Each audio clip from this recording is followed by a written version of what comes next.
Добро пожаловать! С вами Белла. Сегодня у нас сокращенная версия романа Герберта Джорджа Уэллса «Война миров». Будьте внимательны, уровень сложности C1. Будет непросто, но интересно. Вы узнаете много новых слов и выражений, план, как всегда, на доске. Конечно, если у вас уже большой опыт, вы можете без разбора насладиться историей. Начнем. One fateful day, an enigmatic object descended from the heavens. It was a massive, cylindrical vessel, which crash-landed near Woking, England. A crowd quickly gathered, torn between intrigue and apprehension. Initially, the general consensus was that it must have been a meteorite or an unusually shaped celestial rock. However, as the cylinder began to unscrew itself from within, a chilling revelation emerged. The occupants were Martians, sentient beings from the planet Mars. These Martians were grotesquely alien in appearance, towering over humans with disproportionately large, bulbous eyes. Their physiology bore no resemblance to anything on Earth. Accompanying these creatures were colossal mechanical constructs, known as tripods. These three-legged behemoths moved with menacing grace. Resembling titanic predators, they were armed with devastating weaponry, capable of annihilating entire landscapes with ruthless efficiency. The Martians unleashed their tripods in a calculated campaign of destruction, obliterating towns and cities with alarming ease. "We must flee," cried a man in sheer panic. "There's no stopping them." Indeed, the Martians wielded unparalleled technological supremacy. Their heat ray, a fearsome beam of intense energy, reduced buildings to ashes in just a few seconds. The air itself seemed to sizzle under its might. Despite their best efforts, humanity's resistance was futile. Conventional weaponry proved utterly ineffective against the Martian machines, whose armor was impervious to bullets and explosives alike. As the invasion progressed, chaos engulfed the population. People scrambled to escape, their hopes of survival dwindling with each passing moment. My brother and I, recognizing the futility of remaining in our home, resolved to escape into the countryside. We had no concrete plan, only an instinctual drive to survive.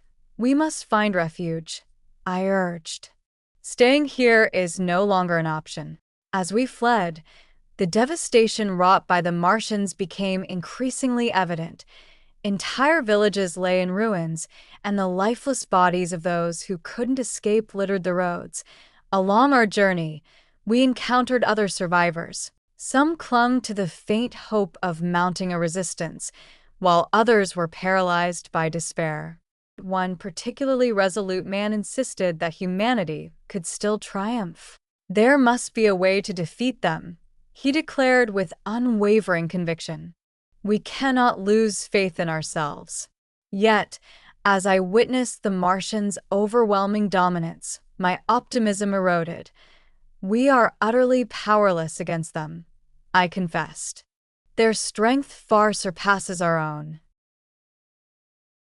However, despite their formidable technology, the Martians possessed a critical vulnerability. They lacked immunity to Earth's microorganisms, having evolved in an entirely different environment. They were defenseless against the germs and bacteria that humans had long since adapted to. This biological oversight proved to be their undoing. As the Martians succumbed to Earth's microscopic inhabitants, their seemingly invincible onslaught faltered. The once lethal heat rays ceased to function, and the towering tripods toppled, rendered useless by their weakened operators. The invaders, who had appeared unstoppable, were vanquished by the smallest of Earth's inhabitants, bacteria. "The Martians are perishing," I observed, "not because of our strength, but because they were unfit for our world." As their numbers dwindled, the destruction finally came to an end. Humanity, battered but not broken, began the arduous process of rebuilding. The cost of this victory, however, was staggering. Countless cities lay in ruins and innumerable lives had been lost. Reflecting on these events, my brother and I grappled with the profound implications of what had transpired. The world will never be the same, I remarked. Yet we endure. I realized that the Martians were not merely a threat to Earth, but also a cautionary tale. Their demise underscored the fragility of even the most advanced civilizations and served as a stark reminder of nature's untamable power. Perhaps the Martians were undone by their own hubris, I speculated. They believed themselves invincible, yet they were utterly unprepared for this planet's simplest challenges. The story of the War of the Worlds is not solely about extraterrestrial conquests. It is a narrative about resilience, adaptability, and the unpredictable forces that shape existence. My brother and I survived not because we were stronger or smarter, but because we adapted. We learned to navigate the perilous landscape with caution and ingenuity. Survival is what truly matters, I concluded.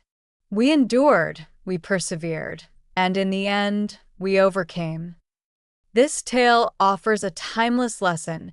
No adversary, no matter how formidable, is impervious to the complexities of life. The universe is full of unforeseen challenges, and the struggle for survival is an eternal one. Если вы не все поняли, можете переслушать через какое-то время. С каждым разом вы будете больше запоминать. Помните, что слова даже в разных историях повторяются. При постоянном прослушивании вы постепенно начнете их запоминать. Сейчас повторим основные слова из текста.